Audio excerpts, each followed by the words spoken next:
We just got back from a wild weekend at Louisville at Louder Than Life, and we sat down with our friends Alicia and Amanda from Cherry Bombs and talked about their performance and how they trained for the terrifying and amazing stunts during their performance. This is a show you have to see to believe. They're currently out on tour with In This Moment and Nothing More, so see a show in a city near you. Sorry for a bit of background noise here. We were backstage near where Alice Cooper was kicking ass up on stage. Without further ado, here's the interview.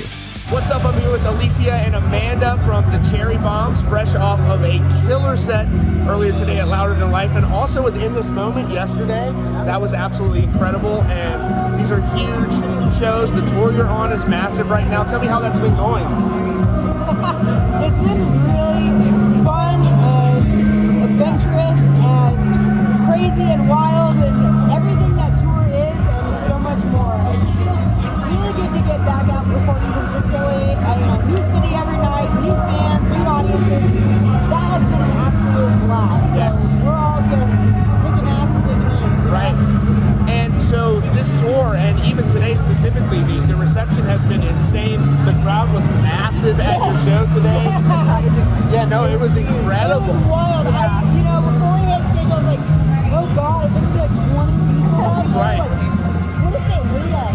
Yeah, I have a little bit of imposter syndrome, because I know that we love what we do, we rock, but it's always different when you come into a festival. We've never done a Danny Winter festival before. We've done festivals, but not like this, so it's just different. You just never know. Yeah. You just never know. And it was rad. Yeah. The crowd just kept on coming. Yeah, it kept coming. It was coming and coming. More excited. Right. Yeah. Yeah, I mean, the reception, I showed up and I was there like probably 30 seconds late coming from somewhere else, and I'm all the way in the back and the crowd is just gigantic. You'll see from the clips on the stream, and it was just incredible. Everybody was so hyped, and it shows because of the performance. I can tell you right now, there's zero chance that I'm going even 4 feet off of the ground. And y'all are all the way up at the top, and the fire is out there, and talk about, I know that there is maybe in some ways even more so than a band's performance. There's so much planning, there's so many logistics that go into putting together a Cherry Bomb show. How did you put the set together for this tour? Well, this particular set is just a kind of a short and condensed version of Recover. Right.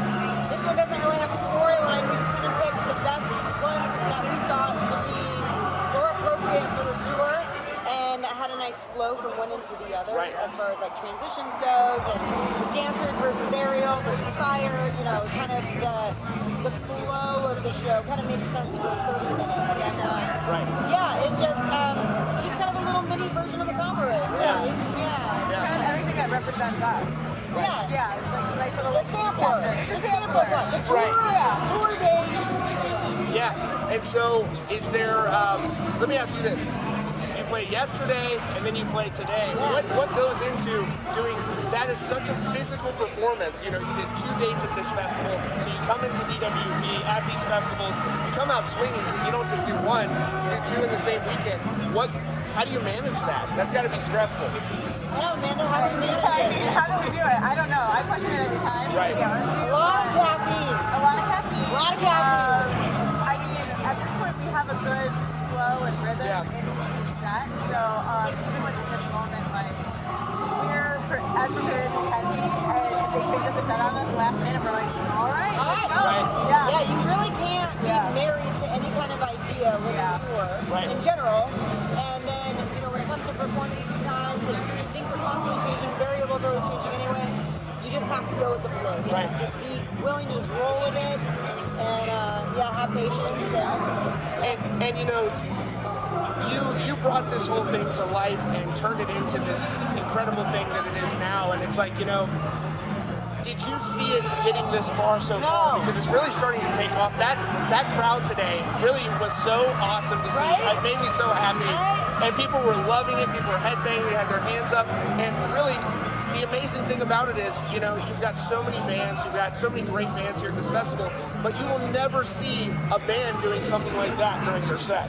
Yeah, even when the lineup came out for Louder Than Life, you see the lineup, you see, like you said, all these amazing bands and artists, and then you see a dance group and a lineup like a band. We're right up there with them in the same size font, in the middle of it. We're not getting schlepped off to the side. On that.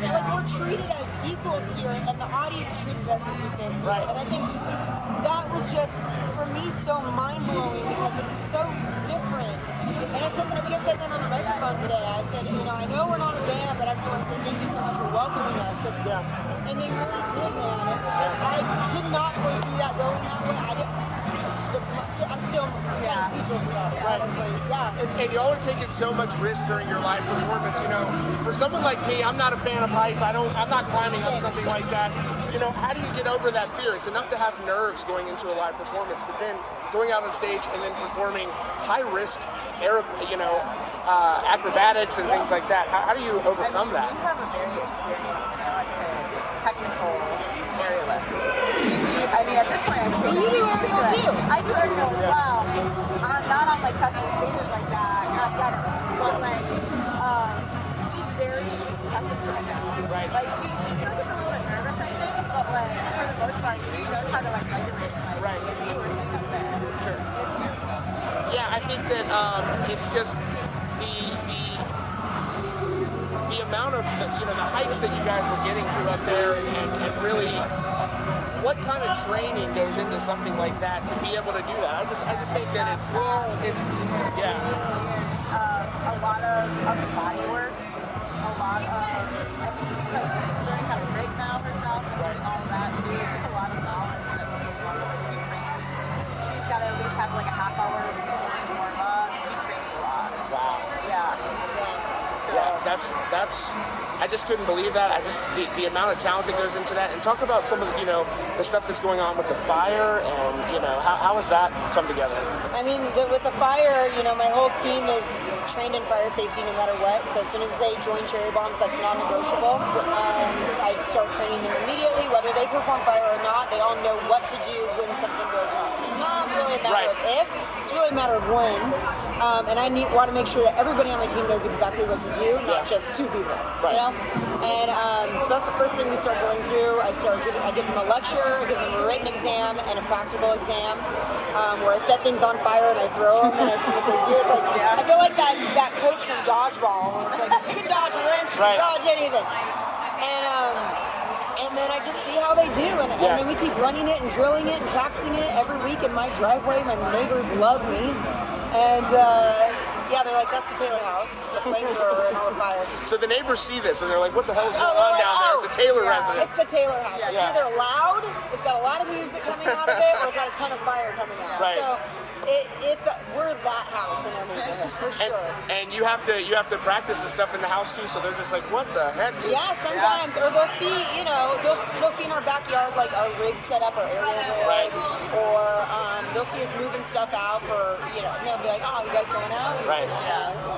Yeah. And so going on tour, preparing for the tour and everything, I know that there's got to be a lot that goes into that, but how do you bring all of the things that require the stunts? I know in the past you've dealt with, even venues not being prepared for what it takes to have your show. It's there's a lot that goes into that. Yeah. So how does the logistics of all that stuff Well, go?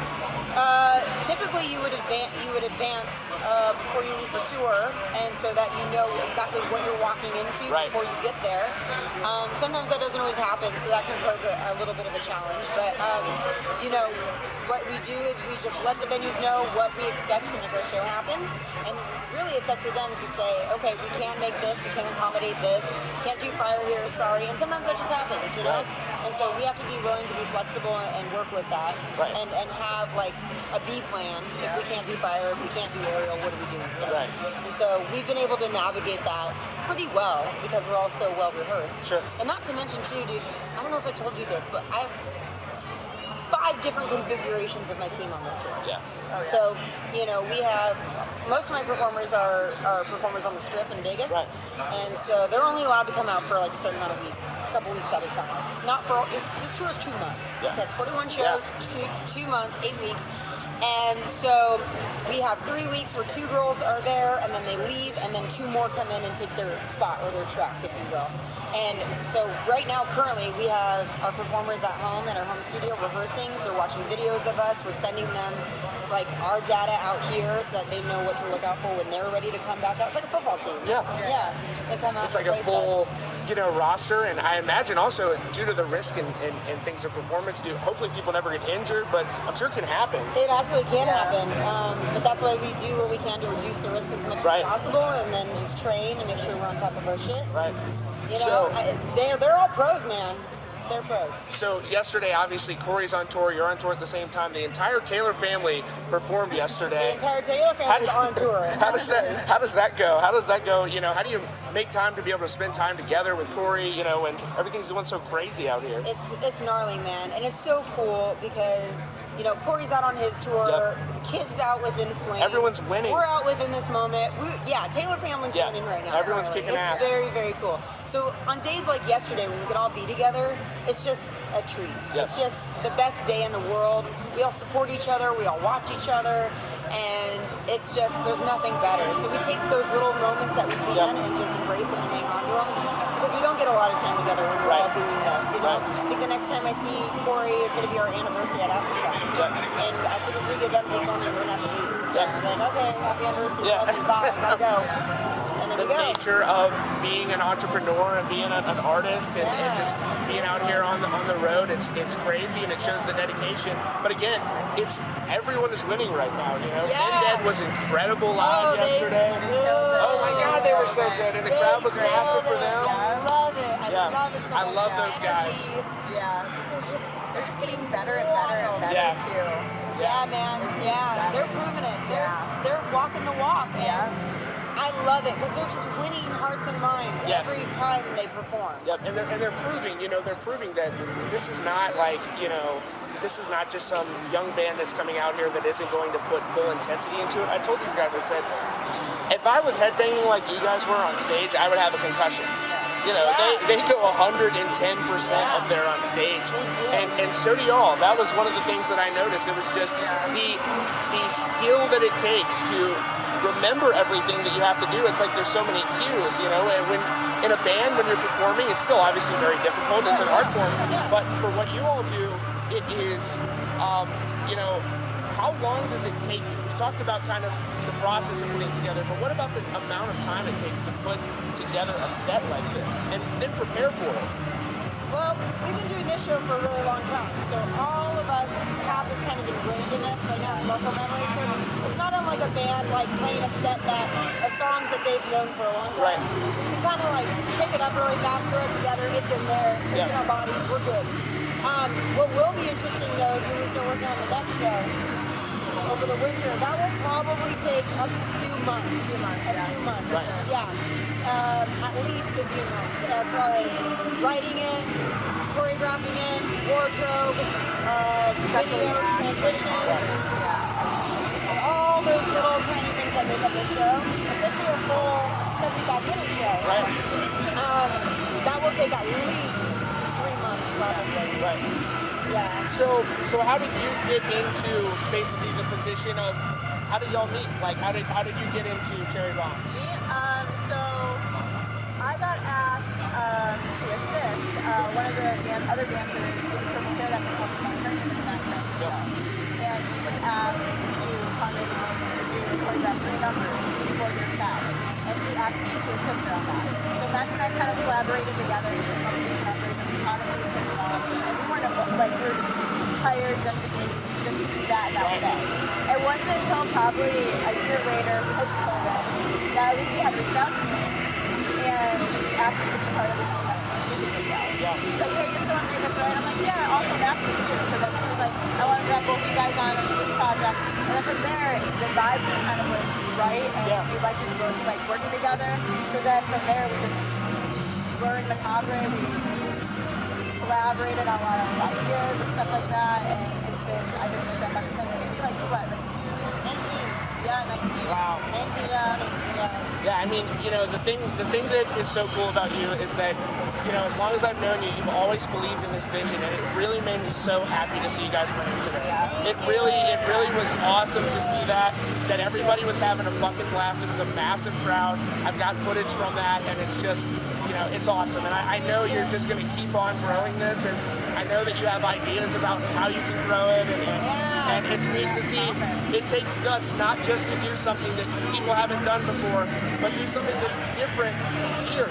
You're taking a risk coming in here, and it's not a band. It's a different kind of thing, and you said that on stage, and the people fucking loved it. And it's because what you're doing is badass. Everybody in the crowd is looking at that and going, fuck, I can't do that. Yeah, and that's always kind of been our mantra going forward, is like, you know, I've always strived to create things and have my performers do acts that people look up and watch us and go, I don't know if I could do that. You know, that's always the goal in mind. Yeah. I'm putting shit together. It's just, you know, everybody, you know, they're gorgeous, obviously. They're beautiful, and they're just stunning, and that's all fine and good. But for me and Cherry Bombs, it's more about what can you do. Right. You know, not just what you look like. What else? What can you do with your body? This vessel that is so cool and amazing and strong and just limitless. And so let's put it to the test. Yeah. Well, I want to thank you so much for making time for this. It's been an insane couple of days for you. You know, you both have done 2 crazy performances in front of massive crowds, and I know you'll be back at Aftershock for those of you who are watching in just a couple of weeks if you're in the West Coast area or you just want to fly out like I do. This is, you know, I know that's the problem, is that I've this weekend I'm like, fuck, I think I'm gonna have to go. You know, I'm like, So I'm probably gonna book the flight after this, and you know, all right, I'm there. But yeah, so Cherry Bombs, we got more information. You can check out the tour. Go see this tour in a town near you. That lineup is insane. How many shows are left? Is there a lot, hopefully? Oh God. Okay. This is 14. Well, this is 15 today. Midway? We're a little bit less than midway. Okay. About 20 shows left. Okay, good. So there's plenty of shows left. Yeah. And I've got those shows right up on the screen for you now, so don't miss a show if it's coming to a city near you, and they will also be performing at Aftershock. After that, they're going to be heading over to Europe very soon as well. So thank you to Alicia and Amanda. It is so great to see all of the success that Cherry Bombs are having right now. They are really blowing up, and that is wonderful to see. Again, you can catch them on tour now and at Aftershock.